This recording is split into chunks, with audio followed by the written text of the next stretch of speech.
Salamat kami at ang buong sabihin natin, bansa, Philippine sports, kasi buong bansa may kinabang dito kapag talagang na-implement na ito. Ang atin pong parting words, attorney, muli po siguro yung panawagan nyo sa gitna ng panalo natin dito sa naging desisyon ng Supreme Court. Mensahe nyo po. Unang-una, maraming salamat sa pagkakataon ito.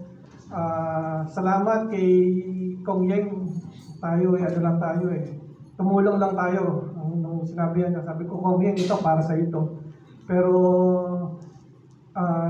naisip ko, hindi talaga ito para sa amin. Ito ay para sa buong Pilipinas. Dahil hindi lang dun sa mga sports enthusiasts, kundi para dito sa mga bata, yung talagang ma-develop, mailayo natin sa drugs, ma-engage sila sa sports. Because this is part of nation building. And that is also one of my arguments sa Supreme Court. So, nagawa na natin yung nakakuha tayo ng magandang desisyon. Pagtulong-tulungan na lang nating bantayan, makuha natin yung perang nararapat sa sports, and at the same time, mag-gastos ito ng maayos. Siguro, sabi ko nga kanina, baliwala yung decision kung hindi rin lang magagamit ng mabuti yung pera. So, sama-sama tayo magbantay. Salamat po. And mabuhay ka, Coach Yeng, Congressman Yeng Diao. Salamat po. Message.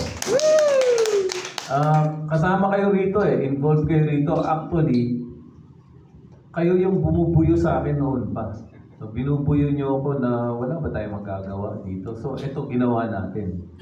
So, damay kayo rito. So, kailangan bantayan din natin to. Kasi, hindi naman to para sa akin or para sa amin.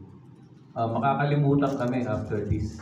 Pero ang importante, may nakikinabang doon sa pinaglaban natin. At ayaw din natin na masalaula. So tuloy-tuloy pa rin, hindi pa tapos yung trabaho.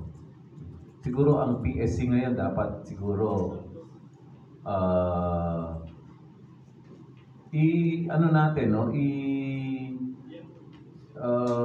hikayatin natin na magkaroon ng mas lalong accountability, transparency doon sa mga paggagamitan ng pera na to. May kasabihan nga na na more power, more responsibility. So, sino ba si Spider-Man? Si Spider-Man yata. With great power comes with great responsibility. With great funding comes great responsibility naman dito. So, kailangan si PSC dito talaga ang accountable and siguro dapat transparency ang kailangan natin.